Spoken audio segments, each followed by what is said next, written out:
Hello and welcome to SPMIS Academy. Today we'll analyze important newspaper articles of 19th June 2026. Please note you can download the PDF version of today's newspaper analysis by clicking the link given in the comment section. This is the list of the topics that we'll be covering from today's newspaper. The first topic is about US-Iran interim agreement. Important from our syllabus GS paper 2 international relations point of view.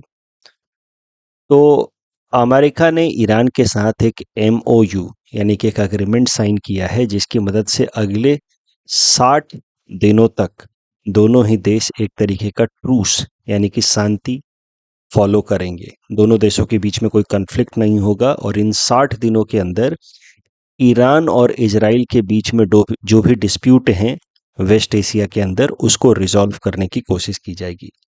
तो सरल भाषा में कहें तो एक तरीके का 60 days का सीज फायर है। 60 दिनों में मेनली जो वेस्ट एशिया के अंदर इजराइल और ईरान के बीच में कन्फ्लिक्ट चल रहा है और इजराइल को सपोर्ट करता आ रहा है अमेरिका, तो इस कन्फ्लिक्ट को इसको रिजॉल्व करने की कोशिश की जाएगी अगले 60 दिनों में। उसी के लिए ये 60 डेज का MOU साइन किया गया है यूएस और ईरान के बीच में। तो इसकी मदद से वेस्ट एशिया के अंदर बैलेंस ऑफ पावर को रीस्टोर किया जाएगा। ये जो इंटरिम एग्रीमेंट है इसको इस्लामाबाद MOU नाम से भी बुलाया जा रहा है because this agreement has been mediated and hosted by Pakistan. दोनों देशों के प्रेसिडेंट्स ने, अमेरिका और ईरान के प्रेसिडेंट ने इसको इलेक्ट्रॉनिकली साइन किया है, मतलब they were not physically present, but this entire negotiation agreement and final signing has been done via Pakistan. तो पाकिस्तान ने इसको मीडिएट किया है, होस्ट किया है। इस MOU में अमेरिका और ईरान के बीच में ये जो MOU साइन की गई है इसमें 14 इंपॉर्टेंट पॉइंट्स हैं। उन 14 पॉइंट्स को एक एक करके जल्दी से देख लेते हैं। End to hostilities on all fronts including Lebanon means Israel will stop attacking over Lebanon। Israel के नदर्न रीजन में लेबनान है और वहाँ पे कंटिन्यूसली पिछले कुछ टाइम से इजराइल बॉम्बार्डिंग कर रहा है और उसके कुछ बॉर्डर रीजन को इजराइल ने फोर्सफुली अक्वायर कर लिया है। तो हर जगह से वेस्ट एशिया के अंदर कन्फ्लिक्ट को, हॉस्टिलिटी को रोका जाएगा। No interference in internal affairs, कोई भी देश दूसरे देशों के इंटरनल अफेयर्स में इंटरफेयर नहीं करेगा। Containment of Iran influence in West Asia, Iran excessively बाकी जगहों पे अपना इन्फ्लुएंस को एक्सटेंड करने की कोशिश नहीं करेगा इन वेस्ट एशिया, और उसके बदले में US blockade around Iran will and. आपको पता है कि ईरान भी उसने स्ट्रेट ऑफ हॉर्मुज से एनर्जी फ्लो को रिस्ट्रिक्ट कर दिया है, लेकिन साथ ही साथ ईरान का भी जो एनर्जी सप्लाई है उसको कट डाउन कर दिया है यूएस ने। उसके नेवल फोर्सेस वो बॉम्बार्डिंग कर रहे हैं। उसी प्रोसेस में आपको पता है कि एक शिप जिसमें कुछ इंडियन सी फेरर्स थे उस पर भी अटैक हुआ जिसमें 3 इंडियन सी फेरर्स मारे गए। MT सैटेबेलो मैंने बताया था आपको न्यूज़पेपर एनालिसिस में। तो US blockade around Iran will end, और उसके बदले में Iran will also open strait of Hormuz. तो freedom of navigation in strait of Hormuz will be allowed by Iran. तो ये भारत के लिए अच्छी खबर है क्योंकि अब energy supply from straight of Hormuz will open, जिस कारण से भारत के अंदर होने वाला जो इकोनॉमिक एंड एनर्जी क्राइसिस था, बोथ वेयर इंटरलिंक्ड, वो काफ़ी हद तक अगले 60 दिनों तक कम से कम रिजॉल्व हो जाएंगे। ईरान के अंदर जो भी डैमेजेस हुए हैं बिकॉज ऑफ रिसेंट कन्फ्लिक्ट, उसके लिए $300 बिलियन का एक फंड बनाया जाएगा, इंटरनेशनल फंड, जिसमें मेन कंट्रीब्यूशन अमेरिका की तरफ से आएगा और उस इंटरनेशनल फंड की मदद से ईरान को रिकंस्ट्रक्ट किया जाएगा। इजराइल और ईरान के बीच में डायरेक्ट डायलॉग एस्टैब्लिश किए जाएंगे ताकि दोनों देश आपस में जो डिस्प्यूट है उसको रिजॉल्व कर पाएं अगले 60 दिनों में। Iran not to pursue its nuclear weapon program, Iran nuclear enrichment नहीं करेगा, यूरेनियम इनरिचमेंट नहीं करेगा to the level of weapon grade.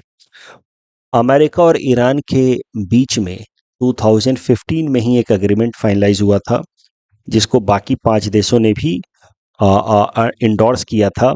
उसको कहा जाता है joint comprehensive plan of action, उस joint comprehensive plan of action के हिसाब से ईरान यूरेनियम इनरिचमेंट 3.67% से ज़्यादा नहीं कर सकता, क्योंकि लगभग 4% तक यूरेनियम इनरिचमेंट जो किया जाता है वो किया जाता है फॉर सिविल पर्पसेस, वहाँ से फिर एनर्जी डिराइव की जाती है।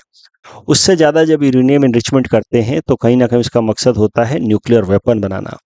तो 3.67% वाली जो सीलिंग है जो 2015 में ही फाइनलाइज की गई थी, उसको वापस से रीइटरेट किया गया है इस करंट एग्रीमेंट में। ईरान 3.67% से ज़्यादा यूरेनियम इनरिचमेंट नहीं करेगा।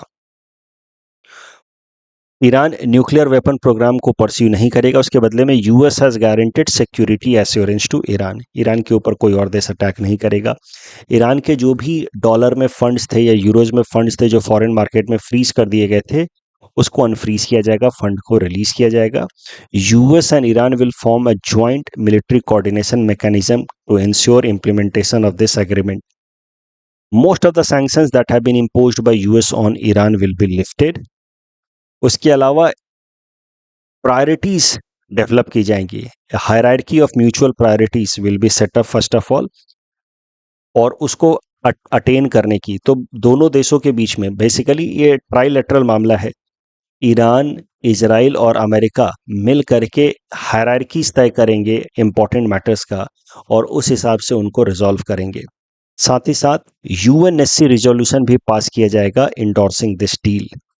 तो ये एक इम्पॉर्टेंट बात है, क्योंकि US President Donald Trump has been frequently condemning, criticising UNSC, लेकिन अब ओवरऑल यूनाइटेड नेशंस को क्रिटिसाइज करते हैं। लेकिन इस 14 point US Iran entering agreement में बोला गया है कि इस एग्रीमेंट के प्रोविजंस को एंडोर्स करते हुए, सपोर्ट करते हुए एक यूएनएससी रेजोल्यूशन भी पास किया जाएगा।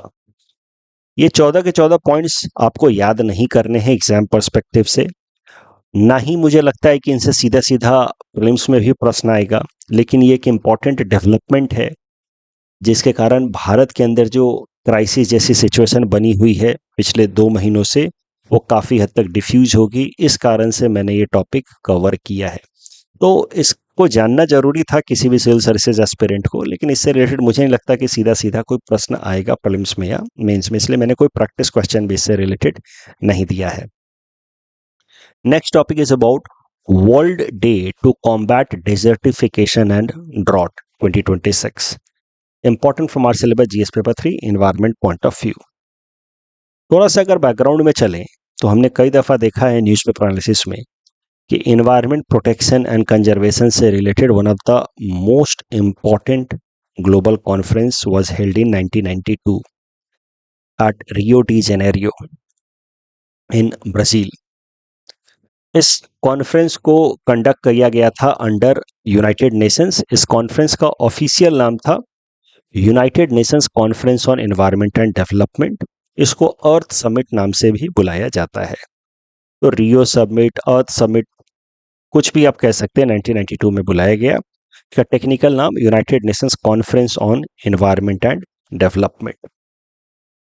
इस अर्थ समिट में 2 महत्वपूर्ण इंटरनेशनल एग्रीमेंट्स या कन्वेंशंस फाइनलाइज हुए। UN convention on biological diversity and UN convention framework on climate change. तो United Nations framework convention on climate change, UNFCCC and UNCBD, ये 2 महत्वपूर्ण कन्वेंशन फाइनलाइज हुए बायोलॉजिकल डाइवर्सिटी और climate change को prevent करने के लिए, बायोलॉजिकल डाइवर्सिटी के डिस्ट्रक्शन को प्रिवेंट करने के लिए और क्लाइमेट चेंज के अगेंस्ट मिटिगेशन एंड एडेप्टेशन के लिए। उसके अलावा 3 महत्वपूर्ण डॉक्यूमेंट्स भी अडॉप्ट किए गए इस अर्थ समिट में। Rio declaration on environment and development, जिसमें 27 प्रिंसिपल्स अडॉप्ट किए गए regarding sustainable development. Forest principles, दूसरा डॉक्यूमेंट था for conservation of forest. And agenda 21 कि what will be our agenda with respect to environment conservation and sustainable development in 21st century.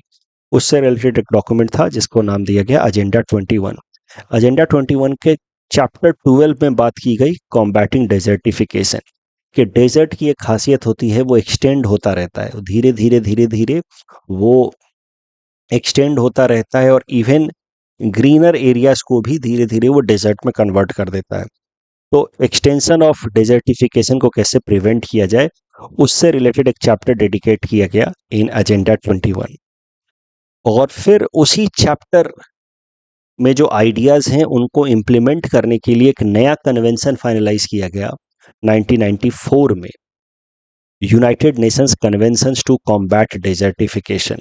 This convention या international agreement was adopted on 17th June 1994, and that is why 17th June is celebrated worldwide as United Nations World Day to combat desertification and drought, कल का दिन।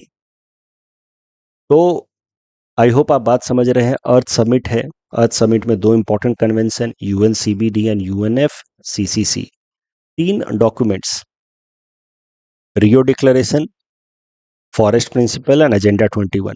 Agenda 21 के अंदर 12th chapter में combating desertification की बात हुई और उसी आइडिया को इम्प्लीमेंट करने के लिए वर्ल्ड वाइड एक कन्वेंशन फाइनलाइज किया गया, United Nation conventions to combat desertification. This convention was finalised on 17 June 1994 and that is why 17th June is celebrated worldwide as World Day to combat desertification and drought. UNCCD combating desertification के लिए conference of party होती है amongst the member countries every second year और इसका secretariat है इन बॉन, Germany. तो कल का दिन, जो कल बीता हुआ दिन है, उस दिन हम पूरे वर्ल्ड वाइड बनाया गया world day to combat desertification and drought. इस दिन को ऑब्जर्व किया जाता है in order to promote international cooperation for combating desertification. Theme of world day to combat desertification and drought was, इस साल के लिए 2026 के लिए थीम है range lands recognise, respect and restore. ये जो थीम इस साल world day to combat desertification and drought के लिए ये थीम लिया गया है, ये थीम अलाइन करता है with UN day, UN year in fact of rangelands and pastoralist. तो ये क्या मामला है, थोड़ा सा समझिए। यूनाइटेड नेशंस ने साल 2026 को डिक्लेयर किया है as international year of rangelands and pastoralist and this declaration is led by Mongolia. तो यूनाइटेड नेशन ने साल 2026 को डिक्लेयर किया है international year of rangelands and pastoralist और उसी आइडिया से अलाइन होता हुआ world day to combat desertification and drought 2026 का थीम भी है। थीम क्या है? Range lands recognise, respect, restore. Rangelands मतलब होता क्या है? देखिए, बेसिकली ऐसे एरियाज जहाँ पे नेचुरली ग्रासेस, श्रब्स, हर्ब्स या ओकेजनली कहीं कहीं पे सेग्रीगेटेड तरीके से कुछ ट्रीज मिलते हैं स्कैटर्ड तरीके से, ऐसे एरियाज को कहा जाता है range lands. These range lands are suitable for grazing by wild animals and livestock, but they are not very suitable for intensive agriculture. वहाँ बहुत ज़्यादा खेती नहीं हो सकती। क्यों? क्योंकि रेंज लैंड्स का मतलब ही है कि छोटे मोटे ग्रासेज हैं, श्रब्स हैं, यानी कि वहाँ पे बहुत ज़्यादा अच्छी बारिश नहीं होती एंड सॉइल क्वालिटी भी अच्छी नहीं है। तो इस कारण से रेंज लैंड्स में मेनली ग्रासेज एंड श्रब्स देखने को मिलते हैं and they are suitable for grazing by wild animals and life stocks. तो रेंज लैंड्स का भी अपना सिग्निफिकेंस है। रेंज लैंड्स के कारण ही डेजर्ट जो है एक्सटेंड नहीं होते हैं। रेंज लैंड्स का कंजर्वेशन भी जरूरी है। इस कारण से 2026 का थीम है world day to combat desertification में range lands recognise their significance, respect them and restore rangelands. और साल 2026 को यूनाइटेड नेशंस ने डिक्लेयर भी किया है as international year of rangelands and pastoralists. इस टॉपिक के बेसिस पे प्रीलिम्स प्रैक्टिस क्वेश्चन है। Please time this question and submit the answer in the comment section. Desertification क्यों इंपॉर्टेंट है? क्या उससे रिलेटेड इनिशिएटिव्स लिए गए हैं वर्ल्ड वाइड या भारत के अंदर? उससे रिलेटेड ये प्रश्न मैंने आपको दिया है, मेंस क्वेश्चन दिया है। तो कुछ एडिशनल डेटा मैंने सप्लीमेंट किया है जिसकी मदद से आप इस क्वेश्चन को अटेम्प्ट कर पाएं। जैसे कि मैंने बार बार कहा है कि इंट्रोडक्शन में आप अगर कोई कंक्रीट डेटा कोट कर पाएं तो अच्छा इंट्रोडक्शन माना जाता है। तो यूएनसीसीडी का डेटा है कि nearly 25% of world land is affected by desertification. In India about 30% of land area faces land degradation and desertification concern. इसके अलावा डेजर्टिफिकेशन को कॉम्बैट करने के लिए ग्लोबल लेवल पे इंपॉर्टेंट इनिशिएटिव लिया गया। उसमें से एक इंपॉर्टेंट इनिशिएटिव है green wall initiative in Africa, जिसमें ट्रीज के कॉरिडोर्स डेवलप किए गए हैं right from Senegal to Djibouti, so that ये जो डेजर्ट है यहाँ पे सहारा डेजर्ट वो एक्सटेंड ना हो और अफ्रीका के ग्रासलैंड्स को इम्पैक्ट ना करे। भारत के अंदर भी कई सारे इनिशिएटिव्स लिए गए हैं डेजर्टिफिकेशन को प्रिवेंट करने के लिए। उसमें आप जादव पायेंग जी का नाम मेंशन कर सकते हैं, फॉरेस्ट मैन ऑफ इंडिया। इस तरीके से आप इस क्वेश्चन को अटेम्प्ट कर सकते हैं। Next topic is about energy transition index, important from our syllabus GS paper 3 economy point of view. Energy transition index हर साल पब्लिश करता है World Economic Forum in association with Accenture. Energy transition index में 3 बातों पे ध्यान दिया जाता है और उसके बेसिस पे दुनिया के अलग अलग देशों को रैंक दी जाती है। पहला, एनर्जी सस्टेनेबिलिटी, कि एनर्जी जो प्रोडक्शन कर रहा है कोई भी देश, वो कितना सस्टेनेबल तरीके से कर रहा है। सस्टेनेबल तरीके से एनर्जी प्रोड्यूस होने के लिए जरूरी है कि एनर्जी एफिशिएंट तरीके से प्रोड्यूस हो। आप बहुत सारा कोल बर्न करके अगर आप एनर्जी प्रोड्यूस कर रहे हैं तो आप एफिशिएंट नहीं है और इस केस में आप लंबे समय तक सस्टेन नहीं कर पाएंगे एनर्जी प्रोडक्शन।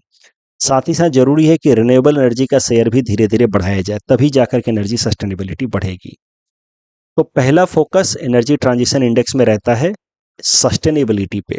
एफिशिएंसी अच्छी हो, अगर ट्रेडिशनल सोर्सेज का इस्तेमाल किया जा रहा है एनर्जी प्रोडक्शन के लिए तो उस केस में भी एफिशिएंसी अच्छी हो और साथ ही साथ रिन्यूएबल एनर्जी का शेयर भी बढ़े। दूसरा, एनर्जी सिक्योरिटी, मतलब एनर्जी सप्लाई किसी भी देश का कितना सिक्योर्ड है। उसके लिए जरूरी है कि वो diverse areas of energy resources का इस्तेमाल करें। अगेन यहाँ पे traditional sources as well as renewable energy, और रिन्यूएबल एनर्जी में भी अलग अलग सोलर, विंड, हाइड्रो पावर, अलग अलग सोर्सेज का इस्तेमाल करें फॉर एनर्जी प्रोडक्शन। और इंपोर्ट डिपेंडेंसी कम से कम हो, तब माना जाएगा कि वो देश की एनर्जी सिक्योरिटी ज्यादा है। सोर्सेज डाइवर्स हैं, इंपोर्ट डिपेंडेंसी कम है, तो माना जाएगा एनर्जी सिक्योरिटी ज्यादा है। तीसरा पॉइंट जिसके बेसिस पे एनर्जी ट्रांजिशन इंडेक्स पब्लिश होता है और देशों को रैंक दी जाती है वो होती है एनर्जी इक्विटी, मतलब एनर्जी प्रोड्यूस तो हो रहा है लेकिन वो कितना हद तक अवेलेबल है for common citizens to use. तो अफोर्डेबिलिटी कितनी अच्छी है, एक्सेसिबिलिटी ऑफ इलेक्ट्रिसिटी कितनी अच्छी है। पता चला कि कई सारे गांवों में बिजली है ही नहीं, तो उस केस में माना जाएगा कि एनर्जी इक्विटी इज लो। तो 3 बातों पे ध्यान रखा जाता है वर्ल्ड इकोनॉमिक फोरम द्वारा एनर्जी ट्रांजिशन इंडेक्स पब्लिश करने में: sustainability, security and equity. Sustainability मतलब आप कितने लंबे समय तक आराम से एनर्जी प्रोड्यूस कर सकते हैं। सिक्योरिटी मतलब कितना आप प्रोटेक्टेड हैं अगेंस्ट डिसरप्शंस, एंड इक्विटी मतलब कितनी अच्छी एक्सेसिबिलिटी एंड अफोर्डेबिलिटी है of energy to the common people. Energy transition index 2026 release किया वर्ल्ड इकोनॉमिक फोरम ने, और 3 देश जो टॉप पे हैं as far as energy transition is concern, यानी कि security, sustainability and equity is concern, उसमें 3 देश जो टॉप पे हैं वो हैं स्वीडन, फिनलैंड एंड डेनमार्क। पहले से भी टॉप पे थे, इस साल भी टॉप में हैं। भारत की ओवरऑल रैंकिंग इंप्रूव हुई है, पहले 72 पे थे, अब हम 2 प्लेस इंप्रूव होकर के 70th पोजीशन पे आ गए हैं energy transition index 2026। Cleans perspective से ध्यान देने वाली एक बात यह है कि ओवरऑल पूरे दुनिया को अगर हम कंबाइंड तरीके से देखें तो हमारा एनर्जी सिक्योरिटी या एनर्जी ट्रांजिशन लेवल जो है वो थोड़ा डिक्लाइन हुआ है। ये पहली बार ऐसा हुआ है इन लास्ट फ्यू डिकेड्स, और उस डिक्लाइन के पीछे कारण सरल है: ग्लोबल कॉन्फ्लिक्ट, रसिया यूक्रेन के बीच में कॉन्फ्लिक्ट और वेस्ट एशिया के अंदर कॉन्फ्लिक्ट। इस कारण से ओवरऑल अगर वर्ल्ड को हम अगर इवैल्यूएट करें तो energy security and sustainability has declined, and that is the reason why globally overall energy transition readiness has declined. लेकिन भारत के अंदर energy transition readiness has improved. In fact, India has registered one of the largest gain as far as energy transition readiness is concerned, और इस कारण से भारत का rank भी improve हुआ है, 72 से इंप्रूव होकर के 70 पे हम आ गए हैं। इस टॉपिक के बेसिस पे प्रीलिम्स प्रैक्टिस क्वेश्चन है, please attempt this question and submit the answer in the comment section. Next topic is about Mombasa declaration, prelims perspective से इंपॉर्टेंट है। मोम्बासा डिक्लेरेशन दुनिया के 15 देशों ने मिलकर के रिसेंटली अडॉप्ट किया है। इसका लक्ष्य है to combat illegal fishing. Africa, Asia और यूरोप के कुछ देशों ने मिलकर के, इवन कुछ कैरेबियन देशों ने मिलकर के ये मोम्बासा डिक्लेरेशन अडॉप्ट किया। Mombasa is a city in Kenya. वहां पे 11th और ओशन कॉन्फ्रेंस, 11th और ओशन कॉन्फ्रेंस ओओसी कराई गई और वहीं पे मोम्बासा डिक्लेरेशन को फाइनलाइज किया गया। India is not signatory of Mombasa declaration. OOC और ओशन कॉन्फ्रेंस को लॉन्च किया था अमेरिका की डिपार्टमेंट ऑफ स्टेट ने 2014 में, और साल 2026 में पहली बार ऐसा हुआ है कि our ocean conference has been held on African soil. Mombasa city Kenya में हुआ है और आवर ओशन कॉन्फ्रेंस 2026 का मोम्बासा केनिया में, और वहीं पे मोम्बासा डिक्लेरेशन अडॉप्ट किया गया है। और ओशन कॉन्फ्रेंस, ध्यान रखें, यूनाइटेड नेशंस इसका लेना देना नहीं है, यूएस ने इसको लॉन्च किया। साल 2026 का theme our ocean, our heritage and our future. इस टॉपिक के बेसिस पर प्लीज प्रैक्टिस क्वेश्चन है। Please attempt this question and submit the answer in the comment section. Next topic is about no rhino and tiger poaching in Manas national park in last 3 years। Please perspective से important है, छोटा सा fact ध्यान रखिएगा। Chief minister, Assam के chief minister Himanta Biswa Sharma साहब ने recently announce किया कि मानस नेशनल पार्क में कोई भी राइनो या टाइगर पोचिंग के केसेस रजिस्टर नहीं हुए हैं पिछले 3 सालों से लगातार। छोटा सा स्टेटमेंट है, फैक्ट है, लेकिन कहीं से भी प्रश्न बन सकता है। सवाल ये बन सकता है कि recently chief minister of Assam ने किस प्रोटेक्टेड एरिया से रिलेटेड कहा कि वहां पे कोई भी टाइगर या राइनो की पोचिंग नहीं हुई है कंसेक्यूटिव तरीके से। एक सवाल ये बन सकता है। ये बन सकता है कि सीएम साहब ने बोला है कि मानस नेशनल पार्क में कितने सालों से कॉन्जिक्यूटिव तरीके से कोई पोचिंग नहीं हुई है। ऑप्शन दे देगा 2 years, 3 years, 4 years, 5 years। तो इस तरीके से सवाल बन सकता है। मैंने मानस नेशनल पार्क के ऊपर जेनरिक प्रश्न दिया है यहाँ पे, आप इस क्वेश्चन को अटेम्प्ट करें and you can submit the answer in the comment section. Barak river से रिलेटेड जो प्रश्न था उसमें तीनों स्टेटमेंट सही हैं। रेलोस एग्रीमेंट से रिलेटेड ये दूसरा स्टेटमेंट गलत है। पहला तो सही है कि भारत और रशिया के बीच में रेलोस एग्रीमेंट फाइनलाइज हुआ जनवरी 2026 में, लेकिन दूसरा स्टेटमेंट सही है। भारत ने इस तरह के total 9 logistic support agreement finalise किए हैं।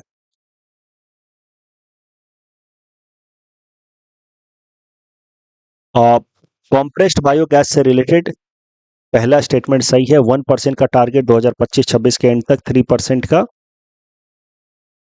2026-27 के एंड तक, और 5% का है 2028-29 तक। ये 10% के कारण ये स्टेटमेंट यहां गलत हो जाता है। टॉमटोर rare earth deposit in Sakha Republic region of Russia, absolutely correct, and it is considered to be one of the world's most underdeveloped rare earth metal deposit. Both statements are correct. That's all from our side for today. Thanks for watching.